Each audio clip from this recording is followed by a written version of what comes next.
My name is Abigail Sullivan. I'm a junior. I'm Sydney Young, and I'm a 10th grader. My performance is going to be on Pennhurst State School and Asylum in the court case Sullivan versus Pennhurst. Pennhurst was originally known as the shape of Pennsylvania when this case came out.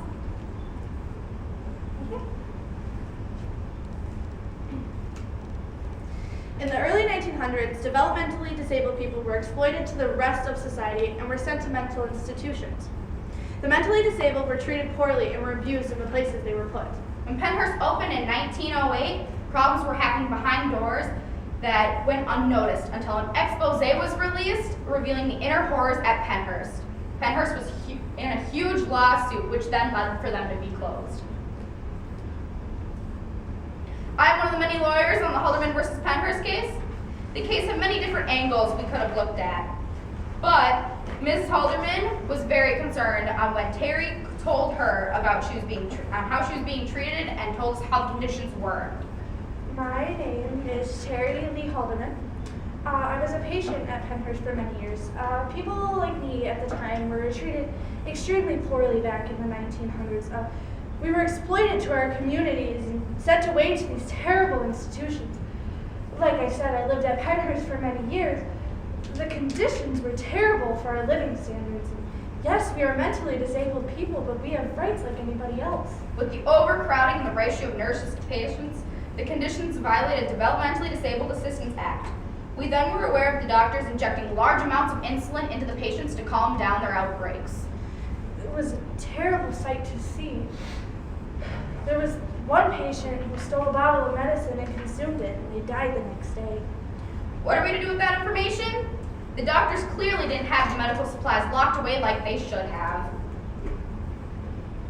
Would the defending lawyer like to say anything? Yes, I would like to interject by stating that the hospital did not have enough staff on hand to keep the patients away from the medicine cabinets. There, that's it. You did not have enough staff. Did you guys think to hire more people to work at Pennhurst? That's besides the point. We gave all the patients a place to sleep and a good meal to eat. We took care of them when their parents were not around and were not able to take care of them. That does not give you any reason to mistreat them. I would like to ask Mr. Baldini a couple of questions, if you don't mind. Mr. Baldini, what would you say you witnessed there when you made your expose at Pennhurst?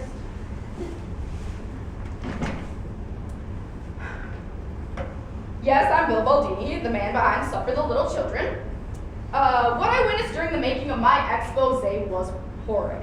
I witnessed children being strapped down to chairs and some of the adults being handcuffed and tied down to adult-sized cribs. Well, knowing the understaffing of the building, wouldn't you have found a way to go about keeping all the patients in one area without the staff having to run around and find where all the patients were?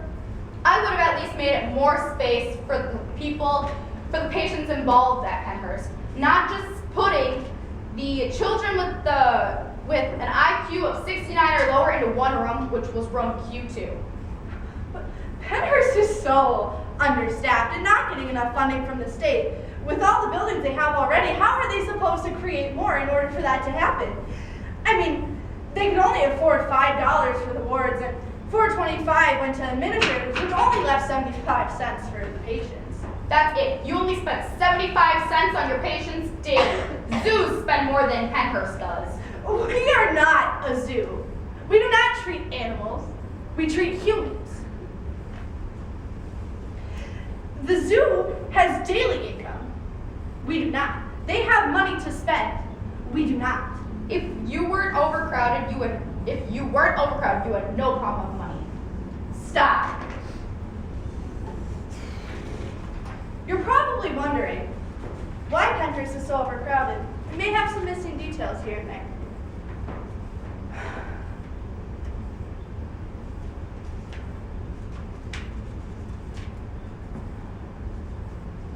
Well, Pennhurst opened in 1908 as a state school for the mentally disabled and became overcrowded quickly. Pennhurst soon began bringing in criminals, immigrants, orphans, which caused the overcrowding to become so severe. As Bill had said before, the patients were treated extremely poor. being locked up in cribs, which tied down to wheelchairs and locked away from sunlight. Not to mention the horrid stenches coming from the patients because they weren't taught to correctly use the facilities. And they weren't taken care of. Terry Lee Haldeman was a patient at Pennhurst for many years, being treated just like everyone else. Doing so only made her mental state worse, along with the rest of the patients at Pennhurst. By law, the Developmentally Disabled Citizens and Bill of Rights Act, the workers of Pennhurst were illegally treated as they were. Although their sickness was considered inhumane, maybe abnormal, throughout the 18 and 1900s, they were still to be treated as human according to the Developmentally Disabled Assistance and Bill of Rights Act. So Terry's mom fights for her daughter and filed a lawsuit against Pennhurst in 1974, and that is where we left off our story. So let's return. Mr. Baldini, can you describe some of the interviews you had done while doing your expose at Pennhurst? Well, I had interviewed the Pennhurst dietitian. She described that they have balanced meals every day, and that they puree foods for the patients that are unable to chew or swallow solid foods. I also had an interview with a boy named Johnny. All he said was he did not like going to room Q2 for discipline because he had an IQ of 69 or lower. Thank you, Mr. Baldini. That's quite enough. You don't want to hear about the other patients I had? That's enough. I would like to ask one of the nurses from Pennhurst, if you don't mind. Ma'am, what is it like being a nurse at Pennhurst and treating the patients?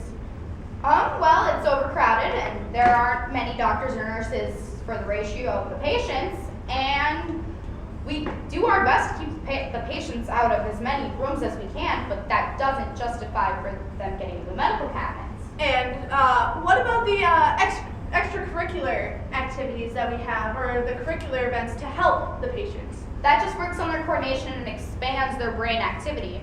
Thank you. That's all for now. I would like to ask Ms. Halderman a few more questions about how the patients were treated and the methods that they would use to calm or treat patients. They used shock therapy, and they injected medication into some of the patients, and it became so lethal sometimes that some of the patients would die. This has caused many deaths at Pennhurst over the years, right? Yes. This case ended in a victory for Halderman. Pennhurst closed down in 1987 due to going against the Disabilities Act and for their harsh conditions.